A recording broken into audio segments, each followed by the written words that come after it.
ಕಾಂಗ್ರೆಸ್ ಮುಖಂಡನಿಂದ ಜಮೀನು ಒತ್ತುವರಿ ಆರೋಪ. ಈಗ 3 ವರ್ಷ ಈಚೆಗೆ ಅವೇ ಮಾಡ್ಕೊಂಡಿರೋದು. ಕೇಳಕ್ಕೆ ಹೋದ್ರೆ ಇವರು ಕೇಳಕ್ಕೆ ಹೋದ, ಒಂದು ವರ್ಷಕ್ಕೆ ಬಂದು ಹೊಡೆಯಕ್ಕೆ ಬಂದರು. ಈಗ ಜಾಗ ಬಿಡಪ್ಪ ಅಂತ ಕೇಳಿದಕ್ಕೆ ಇಷ್ಟೆಲ್ಲ ಮಾಡಿದ್ದಾರೆ ಸ್ವಾಮಿ.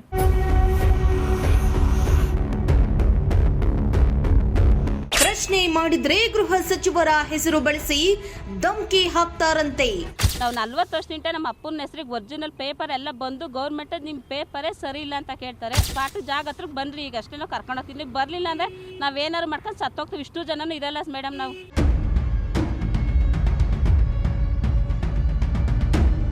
ದಯಾ ಮರಣಕ್ಕಾಗಿ ಡಿಸಿ ಕಚೇರಿ ಮುಂದೆ ಕುಟುಂಬಸ್ಥರ ಪ್ರತಿಭಟನೆ. ನಮ್ಮಪ್ಪ 40 ವರ್ಷದಿಂದ ಕೆಲಸ ಮಾಡಿರೋ ಜಮೀನದು.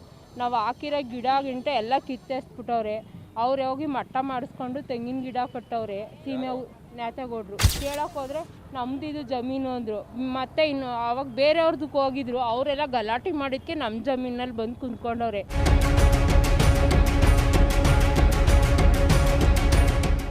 ಎಸ್ ವೀಕ್ಷಕರೇ, ಈ ಸಮಾಜದಲ್ಲಿ ಅದೆಷ್ಟೋ ಕಾರಣಗಳಿಗೆ ಜನರು ಸೂಸೈಡ್ ಮಾಡ್ಕೊಳ್ತಾರೆ.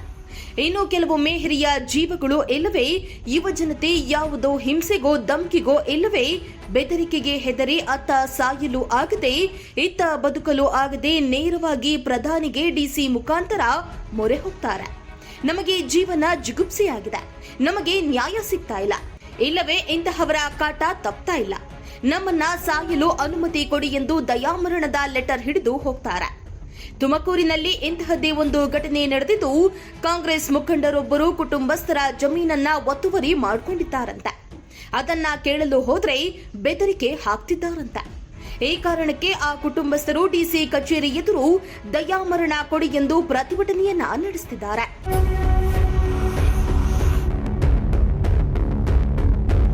ಹೌದು, ತುಮಕೂರು ಜಿಲ್ಲೆಯಲ್ಲಿ ಕಡು ಬಡವರ ಜಮೀನನ್ನ ಕಾಂಗ್ರೆಸ್ ಮುಖಂಡರೊಬ್ಬರು ಒತ್ತುವರಿ ಮಾಡಿಕೊಂಡಿರುವ ಆರೋಪ ಕೇಳಿಬಂದಿದೆ. ತುಮಕೂರು ಜಿಲ್ಲೆಯ ಬೆಳ್ದರ ಗ್ರಾಮದ ಗಂಗಯ್ಯ ಕುಟುಂಬಸ್ಥರು ಅದೇ ಗ್ರಾಮದ ನ್ಯಾತೇಗೌಡ ಅವರ ವಿರುದ್ಧ ಜಮೀನು ಒತ್ತುವರಿ ಆರೋಪ ಮಾಡಿದ್ದು, ತಮಗೆ ನ್ಯಾಯ ಕೊಡಿಸಿ ಇಲ್ಲವೇ ದಯಾಮರಣ ಕೊಡಿ ಎಂದು ಜಿಲ್ಲಾಧಿಕಾರಿ ಕಚೇರಿಯ ಮುಂಭಾಗ ಪ್ರತಿಭಟನೆಯನ್ನ ನಡೆಸಿದ್ದಾರೆ.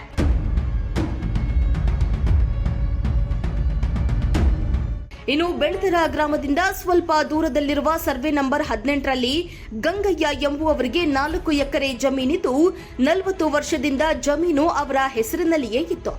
ಆದರೆ ಕಳೆದ 2 ವರ್ಷಗಳಿಂದ ಗಂಗಯ್ಯ ಅವರಿಗೆ ಅನಾರೋಗ್ಯ ಕಾಣಿಸಿಕೊಂಡ ಹಿನ್ನೆಲೆ ಯಾರೂ ಜಮೀನಿನ ಕಡೆ ಹೋಗಿಲ್ಲ. ಇದನ್ನೇ ಬಂಡವಾಳ ಮಾಡಿಕೊಂಡ ಪಕ್ಕದ ಜಮೀನಿನ ನ್ಯಾತೇಗೌಡ ಎಂಬುವವರು ಕಾಂಗ್ರೆಸ್ ಪಕ್ಷದಲ್ಲಿ ಗುರುತಿಸಿಕೊಂಡಿದ್ದು ಹಣವಂತರಾಗಿದ್ದು ನಮ್ಮ ಜಮೀನನ್ನ ಒತ್ತುವರಿ ಮಾಡಿಕೊಂಡಿದ್ದಾರೆ ಎಂದು ಗಂಗಯ್ಯ ಕುಟುಂಬಸ್ಥರು ಆರೋಪ ಮಾಡಿದ್ದಾರೆ.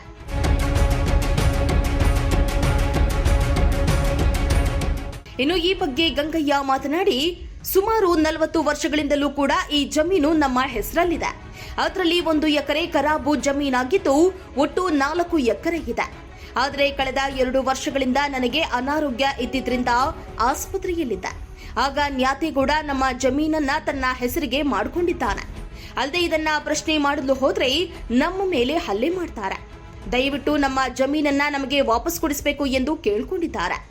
ಈಗ ಜಮೀನು ಎಷ್ಟು ವರ್ಷದಿಂದ ನಿಮ್ಮ ಹೆಸರಲ್ಲಿತ್ತು? 40 ವರ್ಷ. 40 ವರ್ಷದಿಂದ ನಿಮ್ಮ ಹೆಸರಲ್ಲಿತ್ತು. ಇವಾಗ ಯಾರ ಹೆಸರಲ್ಲಿದೆ?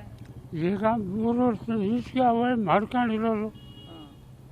ಕೇಳಕ್ಕೆ ಹೋದ್ರೆ ಇವರು ಕೇಳಕ್ಕೆ ಹೋದ, ಒಂದು ವರ್ಷಕ್ಕೆ ಬಂದು ಹೊಡೆಯಕ್ಕೆ ಬಂದರು. ಇವ್ರು ಎದರಿಕೆಂಬರು ಸೀದಾ ಶಿವಮೊಗ್ಗ ಬಿದ್ದುಬಿಟ್ಟ. ಈಗ ಜಾಗ ಬಿಡಪ್ಪ ಅಂತ ಕೇಳಿದಕ್ಕೆ ಇಷ್ಟೆಲ್ಲ ಮಾಡಿದ್ದಾರೆ ಸ್ವಾಮಿ. ಈಗ ನೀವೇ ಬರ್ಕೊಟ್ಟಿದ್ರ ಹೆಂಗೆ ಅಂತ ಅವ್ರು ಹೆಂಗೆ ಮಾಡಿಸ್ಕೊಂಡ್ರು ಹೆಸರಿಗೆ ಅಂತ? ನಾವೇನು ಬರ್ಕೊಟ್ಟಿಲ್ಲಪ್ಪ.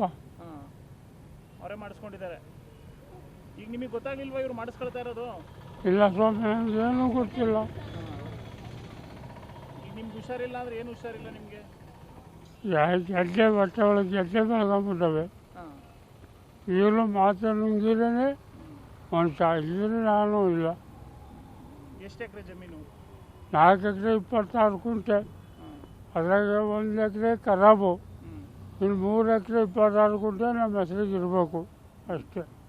ಈಗ ನಿಮ್ಮ ಹೆಸರಲ್ಲಿ ಇಲ್ಲ? ಐತೆ, ಈಗಲೂ ಐತೆ. ಈ ಪಾಣಿ ಅವ್ರ ಹೆಸರಲ್ಲಿ ಬರ್ತಿದೆ ಅಂತ ಹೇಳ್ತಾರೆ. ಅದೇ ಬಂದವೆ. ಈಗ 2 ವರ್ಷದಿಂದ ಅವ್ರ ಹೆಸರು ಬರ್ತಿದೆ ಪಾಣಿ ಒಟ್ಟಿನಲ್ಲಿ. ಅದು ಡೂಪ್ಲಿಕೇಟ್ ಸ್ವಾಮಿ, ಯಾರೋ ಮದ್ಗಿದಾರ ಮಾಡಿಕೊಟ್ಟಿರೋರು. ಇನ್ನು ಗಂಗಯ್ಯ ಅವರ ಮಕ್ಕಳು ಮಾತನಾಡಿ, ಈ ಜಮೀನು ನಮ್ಮ ಹೆಸರಿನಲ್ಲಿಯೇ ಇತ್ತು. ನಮ್ಮ ತಂದೆಗೆ 2 ಕಿಡ್ನಿ ಫೇಲ್ ಆಗಿವೆ. ನಾವು 2 ವರ್ಷದಿಂದ ಜಮೀನಿನ ಕಡೆ ಹೋಗದೆ ಇದ್ದಿದ್ದಕ್ಕೆ ನ್ಯಾತೇಗೌಡ ನಮ್ಮ ಜಮೀನನ್ನ ಒತ್ತುವರಿ ಮಾಡಿಕೊಂಡು ಅವರ ಹೆಸರಿಗೆ ಖಾತೆ ಮಾಡಿಸಿಕೊಂಡಿದ್ದಾನೆ. ಇದನ್ನ ಕೇಳಲು ಹೋದ್ರೆ ನನಗೆ ಹೋಮ್ ಮಿನಿಸ್ಟರ್ ಈ ಜಮೀನು ಮಂಜೂರು ಮಾಡಿಕೊಟ್ಟಿದ್ದಾರೆ ಅಂತ ನಮ್ಮ ಮೇಲೆ ಹಲ್ಲೆ ಮಾಡ್ತಾರೆ. ಜಮೀನು ವಿಚಾರ ಸದ್ಯ ಕೋರ್ಟ್ನಲ್ಲಿದ್ದು ಸ್ಟೇ ತಂದಿದ್ದೇವೆ. ಆದ್ರೂ ಕೂಡ ಇವರು ರಾತ್ರೋರಾತ್ರಿ ಜಮೀನಿನಲ್ಲಿ ಕೆಲಸ ಮಾಡ್ತಿದ್ದಾರೆ. ಕೂಡಲೇ ಜಿಲ್ಲಾಧಿಕಾರಿಗಳು ಸ್ಥಳಕ್ಕೆ ಬಂದು ಸಮಸ್ಯೆಯನ್ನ ಬಗೆಹರಿಸದಿದ್ರೆ ನಾವು ಕುಟುಂಬ ಸಮೇತ ಆತ್ಮಹತ್ಯೆ ಮಾಡಿಕೊಳ್ತೇವೆ ಎಂದಿದ್ದಾರೆ. ಸರ್, ನಮ್ಮ ಹೆಸರು ನಾಗರತ್ನ ಅಂತ. ನಮ್ಮ ಅಪ್ಪಂಗೆ ಹುಷಾರಿಲ್ಲ. ನಾವು ಜಾಗ ಇತ್ತು ನಮ್ಮದು, ಅವ್ರು ಮೇತೆಗೌಡನವ್ರು ಮಾಡ್ಕೊಂಬಿಟ್ಟವ್ರೆ. ನಾವು ಕೇಳೋಕೋರು ನಮ್ಮದು ಜಾಗ ಅಂತ ಕೇಳ್ತಾರೆ. ನಾವು 40 ವರ್ಷದಿಂದ ನಮ್ಮ ಅಪ್ಪನ ಹೆಸರಿಗೆ ಒರಿಜಿನಲ್ ಪೇಪರ್ ಎಲ್ಲ ಬಂದು ಗೌರ್ಮೆಂಟ್ ನಿಮ್ಮ ಪೇಪರೇ ಸರಿ ಇಲ್ಲ ಅಂತ ಕೇಳ್ತಾರೆ.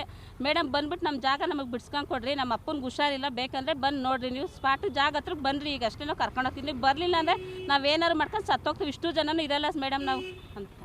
ಎಷ್ಟು ವರ್ಷದಿಂದ ನಿಮ್ಮ ಹೆಸರಲ್ಲಿ ಇತ್ತು ಜಮೀನು? 40 ವರ್ಷದಿಂದ ಐತೆ ಸರ್ ನಮ್ಮ ಹೆಸರಾಗೆ. ಮ್ಯಾತೆಗೌಡರು ನಿಮ್ಮ ಜಮೀನು ಯಾವಾಗಿಂದ? 2 ವರ್ಷದಿಂದ ಮಾಡ್ಕೊಂಡಾರ ಸರ್ ಅವರು. 2 ವರ್ಷದಿಂದ ನಮ್ಮ ಅಪ್ಪ ಫುಲ್ ಸೀರಿಯಸ್ ಆಗಿತ್ತು. ನಾವು ಶ್ರೀದೇವಿ ನೆಸೂರಲ್ಲಿ ಬೆಂಗಳೂರು ಗೌರ್ಮೆಂಟ್ ಹಾಸ್ಪಿಟ್ಲಿಗೆ ಹಾಕೊಂಡಿದ್ದೆ ಸರ್. ಅದಕ್ಕೆ ನಾವು ಬರಲಿಲ್ಲ ಸರ್.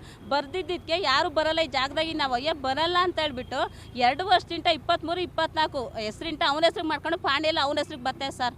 ನಾವು 40 ವರ್ಷದಿಂದ ನಿಮ್ಮ ಹೆಸರಲ್ಲಿ ಇದ್ದಿದ್ದು ಪಾಣಿ ಈಗ ಅವ್ರ ಹೆಸರು ಬರ್ತಾಯಿ ಸರ್. ಕೇಳಕ್ಕೆ ಹೋದ್ರೆ ಬಿಡಮ್ಮ ಗೌರ್ಮೆಂಟ್ ಜಾಗ, ಅವ ಎಪ್ಪಂಗೆ ಕೇಳಿದ್ರೆ ಮ್ಯಾತೆಗೌಡರು ನಮಗೂ ಆಗೈತಮ್ಮ ಜಾಗ ಅಂತ ಕೇಳ್ತಾನೆ. ಆಗಿದ್ರೆ ಅಪ್ಪಂದು ಎಲ್ಲ ಅವ್ರಿಗೂ ಆಗೈತೆ ಅಂತ ನಮಗೆ ಗೊತ್ತಿಲ್ಲ. ಅವ್ರ ಜಾಗ ಎಲ್ಲ ಥರ ತಗೋಬೇಕಲ್ವ ಸರ್? ನಮ್ಮ ಜಾಗ ಯಾಕೆ ಸರ್ ತಗೋಬೇಕು? ನಮಗೆ ಇನ್ನೇನು ಇಲ್ಲ ಸರ್ ಆ ಜಾಗ ಬಿಟ್ಟರೆ. ನಮ್ಮ ಅಪ್ಪ ನಾವು ಸಖತ್ ಬಡವ್ರು ಸರ್. ನಾವು ಗಂಗಯ್ಯ ಅವ್ರ ಮಗಳು ರಾಧಮ್ಮ ಅಂದ್ಬಿಟ್ಟು ನಮ್ಮದು ಜಮೀನು 3 ಎಕರೆ 26 ಕುಂಟೆ ಐತೆ. 1 ಎಕರೆ ಖರಾಬು, ಒಟ್ಟು 4 ಎಕರೆ 26 ಕುಂಟೆ. ಆ ಜಮೀನು ಬೇರೆಯವ್ರು ಬಂದು ಅಕ್ವೈರ್ ಮಾಡ್ಕೊಂಡವ್ರೆ. ಅಂದರೆ ನಾವು ಕೇಳೋಕ್ಕೆ ಹೋಗಿದ್ದೀವಿ 2 ವರ್ಷದಿಂದ ಅವ್ರು ನಮ್ಮ ಹೆಸ್ರಲ್ಲಿ ಐತೆ ಅಂದರು. ಜೈಂಟಿ ಪಾಣಿ ಬತ್ತಾಯ್ತು. ಈಗ ನಮ್ಮಪ್ಪ 40 ವರ್ಷದಿಂದ ಕೆಲಸ ಮಾಡಿರೋ ಜಮೀನದು. ನಾವು ಹಾಕಿರೋ ಗಿಡ ಗಿಂಟೆ ಎಲ್ಲ ಕಿತ್ತೆಸ್ಬಿಟ್ಟವ್ರೆ. ಅವ್ರು ಹೋಗಿ ಮಟ್ಟ ಮಾಡಿಸ್ಕೊಂಡು ತೆಂಗಿನ ಗಿಡ ಕಟ್ಟವ್ರೆ. ನ್ಯಾತೇಗೌಡರು ಸೀಮೆ ಹುಲ್ಲು ಹಾಕೊಂಡವ್ರೆ, ಗೇಟ್ ಮಾಡವ್ರೆ, ನಮ್ಗೆ ಹೋಗೋಕ್ಕೆ ದಾರಿ ಇಲ್ದಂಗೆ ಮಾಡಾಕವ್ರೆ. ಕೇಳೋಕೆ ಹೋದ್ರೆ ನಮ್ದಿದು ಜಮೀನು ಅಂದರು. ಮತ್ತೆ ಇನ್ನು ಆವಾಗ ಬೇರೆಯವ್ರದಕ್ಕೆ ಹೋಗಿದ್ರು, ಅವರೆಲ್ಲ ಗಲಾಟೆ ಮಾಡಿದ್ದಕ್ಕೆ ನಮ್ಮ ಜಮೀನಲ್ಲಿ ಬಂದು ಕುಂತ್ಕೊಂಡವ್ರೆ. ನಮ್ಮ ಜಮೀನು ನಮ್ಗೆ ಇವಾಗ ಏನೂ ಇಲ್ಲ ಅಲ್ಲಿ. ಅದು ಬಿಟ್ಟರೆ ನಮ್ಮ ಮನೆ ಬಿಟ್ಟರೆ ಇನ್ನೇನಿಲ್ಲ. ನಮ್ಮ ಜಮೀನು ನಮಗೆ ಬಿಡಿಸ್ಕೊಟ್ರಿ ಸರ್, ಅಷ್ಟೇ ನಾವು ಕೇಳೋದು. ಹಂಗೂ ನಮಗೆ ಬಿಡಿಸ್ಕೊಟ್ಟಿಲ್ಲ ಅಂದರೆ ನಾವು DC ಆಫೀಸ್ ಹತ್ರನೇ ಸತ್ರೂ ಸರಿ ನಾವು ಹೋಗೋದಿಲ್ಲ. ನಾವು ಕೋರ್ಟ್ಗೆ ಹಾಕಿದ್ದೀವಿ. ಕೋರ್ಟ್ಗೆ ಹಾಕಿದ್ರೆ ಅವ್ರು ಕೋರ್ಟಿಗೆ ಬರ್ತಾಯಿಲ್ಲ. ನಾವೇ ಹೋಗಿ ತಿರುಗಿ ಬರ್ತಾಯಿದ್ದೀವಿ. ಮೊನ್ನೆ ಗಲಾಟೆ ಆಯಿತು, ಹೊಡೆಯೋಕ್ಕೆಲ್ಲ ಬಂದರು. ಆದರೂ ನಾವು ಏನು ಇದು ಮಾಡೋಕ್ಕಾಗಿಲ್ಲ ಸರ್. ಹೇಳ್ತಾರೆ ಸರ್, G. ಪರಮೇಶ್ವರ್ ಅವ್ರ ಕಡೆಯಿಂದ ನಮ್ಗೆ ಆಗಿರೋದಿದು ಅಂತ ಅಂದರು. ಎಲ್ಲೇ ಹೋದ್ರೂ ನಮ್ಮ ಹಿಂದೆ ಸುತ್ತವ್ರೆ, ಅವ್ರು ಬಿಟ್ಟರೆ ಇನ್ನೇನು ಇದು ಮಾಡ್ತಿಲ್ಲ. ಇನ್ನು ಈ ಬಗ್ಗೆ ಸ್ವತಃ ನ್ಯಾತೇಗೌಡ ಮಾತನಾಡಿ, ನಾನು ಯಾರ ಜಮೀನನ್ನ ಒತ್ತುವರಿ ಮಾಡಿಕೊಂಡು ಖಾತೆ ಮಾಡಿಕೊಂಡಿಲ್ಲ. ಅದು ನನ್ನ ಜಮೀನು. ನಾನು ಕೂಡ ಅಲ್ಲಿ ಉಳುಮೆ ಮಾಡ್ಕೊಂಡು ಬಂದಿದ್ದೇನೆ. ಅವರಿಗೆ ಅವರ ಜಮೀನು ಎಲ್ಲಿದೆ ಅನ್ನೋದೇ ಗೊತ್ತಿಲ್ಲ. ಬೇಕಾದ್ರೆ ಸರ್ವೆ ಮಾಡ್ಕೊಳ್ಳಿ. ನಾನು ಯಾರ ಜಮೀನನ್ನ ಕಬಳಿಸಿಲ್ಲ. ನನ್ನ ಮೇಲೆ ಅವರು ಇಲ್ಲ ಸಲ್ಲದ ಆರೋಪ ಮಾಡ್ತಿದ್ದಾರೆ ಎಂದು ಆರೋಪವನ್ನ ತಳ್ಳಿಹಾಕಿದ್ದಾರೆ. ಬೆಳದರ ನ್ಯಾತೇಗೌಡ ಅಂತ ನನ್ನ ಹೆಸರು. ಇತ್ತೀಚೆಗೆ ಗಂಗಯ್ಯ ಅನ್ನೋರು ಜಮೀನಿನ ವಿಚಾರವಾಗಿ ನನ್ನ ಮೇಲೆ ಇಲ್ಲ ಸಲ್ಲದ ಆರೋಪಗಳನ್ನು ಮಾಡ್ತಾ ತಿರುಗ್ತಾ ಇದ್ದಾರೆ. ಇರೋ ಸತ್ಯಾಂಶ ಹೇಳೋಕೆ ಅಷ್ಟೇ ಬಯಸ್ತೀನಿ ನಾನು. ಅದು ನಾನು ಹಿಂದೆ ಅದನ್ನು ಉಳುಮೆ ಮಾಡಿದ್ದೀನಿ. ಸಮ್ ಮಾಡಿರೋದು ನಾನೇ, ಬೆಳೆ ಇಟ್ಟಿರೋದು ನಾನೇ, ಎಲ್ಲದೂ ನಾನೇ ಮಾಡ್ತಾ ಇರೋದು. ಒಬ್ಬರದು ರೆಕಾರ್ಡ್ ಇಲ್ಲ. ರೆಕಾರ್ಡ್ ರೂಮಲ್ಲೆಲ್ಲ ಹುಡುಕಿಸ್ತೇನೆ ನಾನು, ಯಾರ್ದು ರೆಕಾರ್ಡ್ ಇಲ್ಲ. ನಂದೊಬ್ಬಂದು ರೆಕಾರ್ಡ್ ಇದೆ. ಕಾರಣ ನಾನು ರೆಕಾರ್ಡ್ ಕೊಟ್ಟು ಮಾಡಿಸ್ಕೊಂಡಿರೋದ್ರಿಂದ ರೆಕಾರ್ಡ್ ಇದೆ. ಪಾಣಿ ಒಂದೇ ಅಲ್ಲ, ಪಾಣಿ MR ಸ್ಕೆಚ್ಚು ಎಲ್ಲ ಇರೋದ್ರಿಂದ ನಾನು ಖಾತೆ ಇದೆಲ್ಲ ಮಾಡಿಕೊಟ್ಟವ್ರೆ. ಸ್ಕೆಚ್ಚು ಮಾಡಿಸ್ಕೊಂಡಿದ್ದೀನಿ ಸರ್ಕಾರದಿಂದ.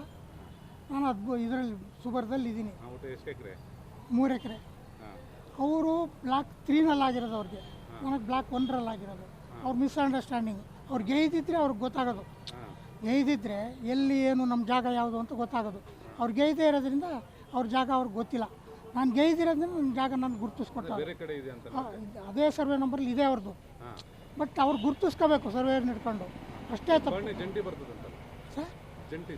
ಪಾಣಿ ಎಲ್ಲರದ್ದು ಜಂಟಿನೇ ಬರೋದು. ಒಂದು 6 ಜನ ಕೊಟ್ಟವ್ರು, 6 ಜನದ್ದು ಅಲ್ಲಿ ಒಟ್ಟಿಗೆ ಗೌರ್ಮೆಂಟಿನ ಕೊಟ್ಟಿರೋದು ಎಲ್ಲ ಒಟ್ಟಿಗೆ ಬರುತ್ತೆ. 40 ವರ್ಷದಿಂದ ಅವ್ರದೇ ಹೆಸರು ಬರ್ತಿತ್ತು, ಈಗ ಜನತೆ ಬರ್ತಾ ಇದೆ.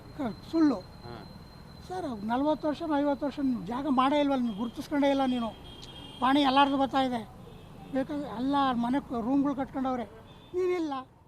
ಒಟ್ನಲ್ಲಿ ಜಮೀನಿಗಾಗಿ ಇಡೀ ಕುಟುಂಬ ಜಿಲ್ಲಾಧಿಕಾರಿಗಳ ಕಚೇರಿ ಮುಂಭಾಗ ದಯಾಮರಣ ಕೋರಿ ಪ್ರತಿಭಟನೆಯನ್ನ ನಡೆಸುತ್ತಿದ್ದಾರೆ. ಆದರೆ ಒತ್ತುವರಿ ಆರೋಪವನ್ನ ಹೊತ್ತುಕೊಂಡಿರುವ ನ್ಯಾತೇಗೌಡ ಅವರು ಸ್ವತಃ ಅವರೇ ಹೇಳ್ತಿದ್ದಾರೆ, ನಾನು ಜಮೀನು ಒತ್ತುವರಿ ಮಾಡಿಕೊಂಡಿಲ್ಲ ಅಂತ.